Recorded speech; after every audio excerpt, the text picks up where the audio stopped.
මේ බලන්න මේ සයිට් එකේ මේ බ්‍රික් වර්ක් එකයි කොලම් එකයි අතර එනෝනේ ක්‍රැක් එකක්. ඒක නවත්තන්න තමයි මේ කොන්ක්‍රීට් කරලා තියෙන්නේ. මොකද මේ කලින් කොලම්ස් කොන්ක්‍රීට් කරා.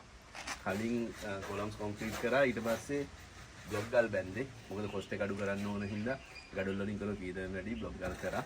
ලක්ෂ 3-4ක ඉතුරුවක් වෙනවා මුළු ගෙදරින්ම. ඉතින් ඒක හින්දා මේ කොලම් එකයි මේ බ්‍රික් වර්ක් එකයි කොලම් එකයි අතර තියෙන ක්‍රැක් එක නවත්තන්න මේ කොන්ක්‍රීට් කරලා. ඉතින් අමතර වියදමක් ගියත් මේ ක්‍රැක් එක එන්නේ නැහැ. ක්‍රැක් එක පේන්ට් කරලා සේරම කරලා ඉවරුනහම ක්‍රැක් එක ගියොත් ආපහු සේරම කලර් වොෂ් කරන්න ලුක් ගානක් යනවා.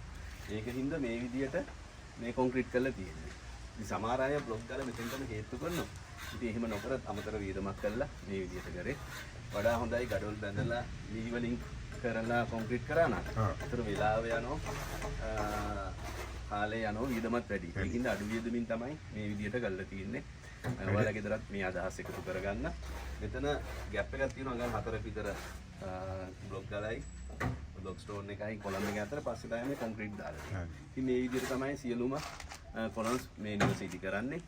ඉතින් මේ අදහස් ලබා ගන්න. බලමු මේ පැත්තට ගිහිල්ලා පොඩ්ඩක්.